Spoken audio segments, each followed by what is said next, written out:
Spirit Halloween's Scream Ghost Face animatronic is here. This is the deluxe version. They are coming out with the static later this year. But this is the box. The side pictures, the back, and it does not have a story.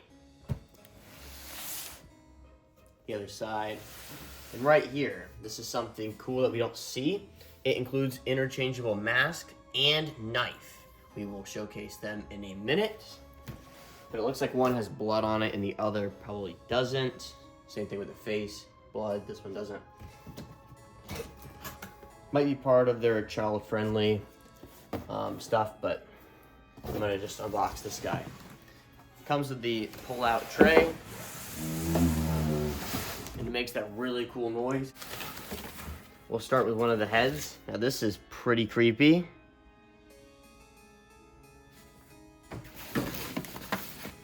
Here's the other head.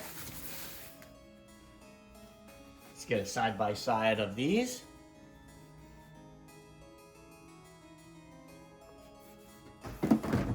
Then the knives, after we get these instructions out of the way. Here's this one, without blood.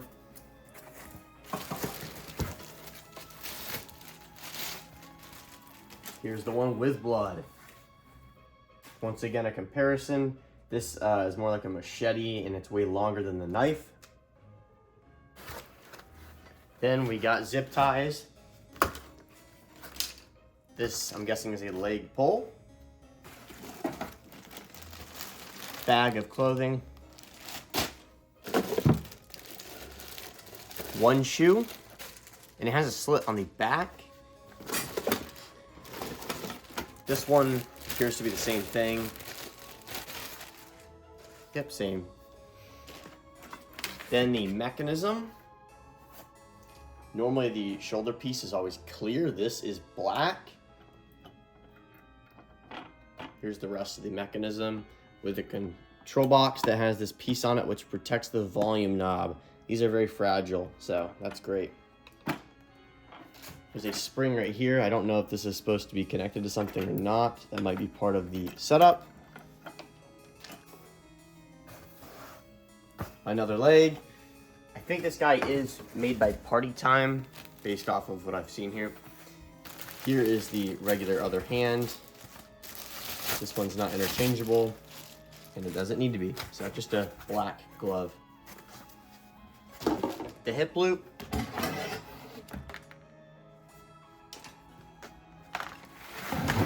Base. And the adapter. That is it for the unboxing part. Here's an overview of all the parts, starting with both heads, both arms, both legs and shoes, his regular arm, the main mechanism with control box, the clothing, the instructions, some zip ties, the base, that's his belt, some sandbags, a hip loop, and the adapter. To begin with the build, we are going to use the base, labeled A, and then slide the shoes over these poles, and then grab the legs, which are labeled B. They're the same exact thing, and have snap locks.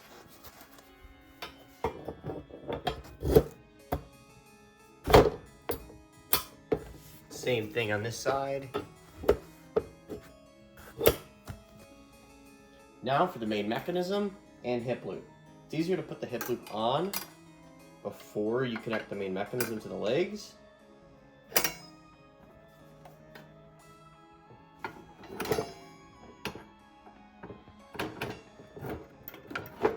Now these snap locks have been going on super easy today.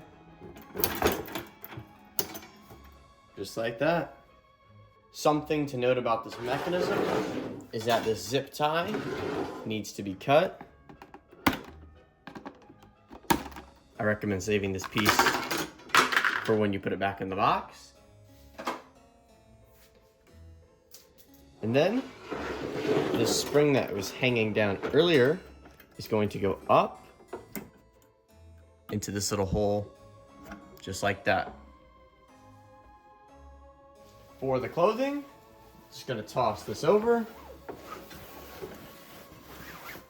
It's pretty much like a dress, almost. To connect the regular arm up, which is labeled J, just gonna feed it up through his sleeve. Even though his sleeve appears to be big, it's actually really tiny and goes up through here.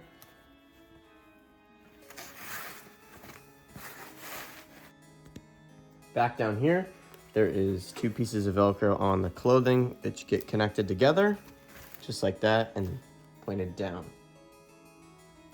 For the arm with the knife, I'm going to be doing what it shows in the box first, though I will do all 4 combinations on the demo portion of the video. But for now, we're going to be doing the bloody knife and the regular head.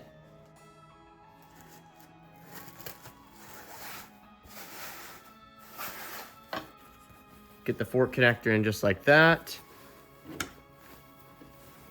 And then pulls fabric back. To put his head on, you're gonna rotate him back around facing forward. And there is a rectangle looking metal piece, which is right here. You're just gonna slide that in and then pull his hood up.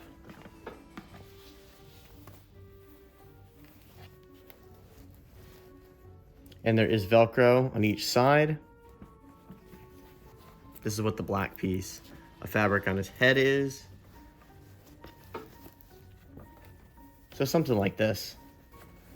Now that he's been rotated around and the head's on, this Velcro needs to be put onto the top of his wrist, and on the bottom, it's double clothing Velcro. A little different than that side. For the belt, you're gonna start on this side, and there is a piece of Velcro on each side of him. So I'm gonna go around to the other side. Here's this one. And then the rest of the belt will need to be tied up front.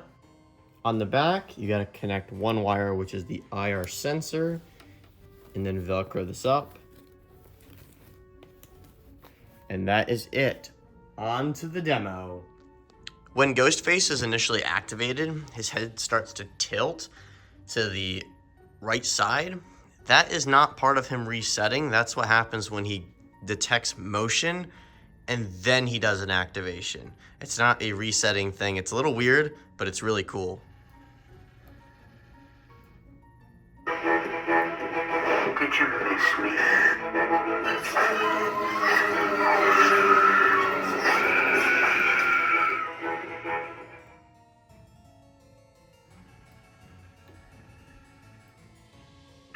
You teach a class about slashers, and you still walked into a dark alley.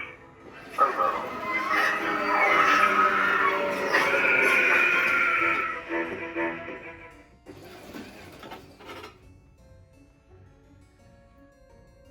Now I see something red.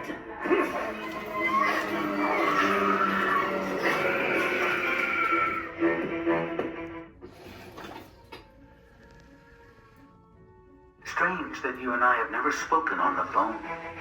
This is long overdue.